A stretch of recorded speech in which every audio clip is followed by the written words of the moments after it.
Hotel ಸ್ಟೈಲ್ನ mixed veg ಇಷ್ಟ ಆಗಲ್ಲ ಹೇಳಿ. ಇವತ್ತು ನಾವು ಅದನ್ನ ಹೆಂಗೆ ಮಾಡೋದು ಅಂತ ನೋಡೋಣ. ಇದಕ್ಕೆ ಬೇಕಾಗಿರೋ ಐಟಮ್ಸ್ ಬಂದುಬಿಟ್ಟು, ಫಸ್ಟಿಗೆ ನಾವು ಒಂದು ಆನಿಯನ್ನು ಹಾಗೆ ಒಂದು ಫುಲ್ ಟೊಮೆಟೊನ ತೊಗೊಂಡ್ಬಿಟ್ಟು ಪೂರ್ತಿಯಾಗಿ ಬ್ಲೆಂಡ್ ಮಾಡಬೇಕು. ಇದಕ್ಕೆ ನಾವು ನೀರು ಅಥವಾ ಉಪ್ಪು ಏನನ್ನೂ ಹಾಕಬಾರ್ದು.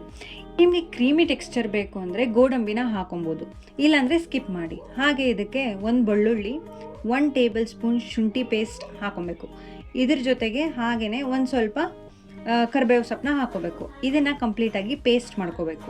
ಹಾಗೆ ಇದಕ್ಕೆ ಬೇಕಾಗಿರೋ ವೆಜಿಟೇಬಲ್ಸ್ಗೆ ನೀವು ಯಾವುದಾದ್ರೂ ಹಾಕೊಬೋದು. ನಾನಿಲ್ಲಿ ಕಾಲಿಫ್ಲವರು, ಬೀನ್ಸು, ಆನಿಯನ್ನು ತೊಗೊಂಡಿದ್ದೀನಿ. ಹಾಗೆ ಸ್ವಲ್ಪ ಎಣ್ಣೆಗೆ ಸಾಸಿವೆ, ಜೀರಿಗೆ, ಚಕ್ಕೆ, ಲವಂಗ, ದಾಲ್ಚೀನಿ, ಯಾವುದ್ಯಾವುದು ಡ್ರೈ ಸ್ಪೈಸಸ್ ಇರುತ್ತಲ್ಲ ಅದೆಲ್ಲ ಹಾಕ್ಕೊಂಡು ಸ್ವಲ್ಪ ಫ್ರೈ ಮಾಡ್ಕೊಬೇಕು. ಅದಾದ ನಂತರ ಆನಿಯನ್ನ ಹಾಕಿ ಗೋಲ್ಡನ್ ಬ್ರೌನ್ ಆಗೋವರೆಗೂ ಅದನ್ನು ಬಾಡಿಸ್ತಾ ಇರಬೇಕು.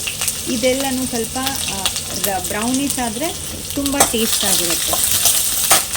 ಆನಿಯನ್ ಫ್ರೈ ಆಯಿತು ಅಂತ ನಮ್ಗೆ ಅನಿಸಿದ್ರೆ ವೆಜಿಟೇಬಲ್ಸ್ನ ಹಾಕೋಕ್ಕೆ ಸ್ಟಾರ್ಟ್ ಮಾಡಬೇಕು. ಫಸ್ಟಿಗೆ ನಾನಿಲ್ಲಿ ಕಾಲಿಫ್ಲವರ್ ಹಾಕೊಂಡಿದ್ದೀನಿ.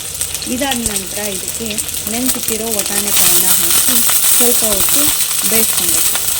ಅಂದರೆ ಹಸಿ ವಾಸನೆ ಹೋಗಿ ಸ್ವಲ್ಪ ಸ್ಮೂತಾಗಿ ಅನಿಸುತ್ತೆ, ಅಲ್ಲಿವರೆಗೂ ಬೇಯಿಸ್ಬೇಕು. ಆಮೇಲೆ ಇದಕ್ಕೆ ಅದೇ ಎಕ್ಸ್ಟ್ರಾ ಕರಿ ಲೀಫ್ಸ್ ಕೂಡ ಹಾಕೊಂಡಿದ್ದೀನಿ. ಹಾಕಿ ಸ್ವಲ್ಪ ಹೊತ್ತು ಬಾಳಿಸ್ತಾ ಇರಬೇಕು.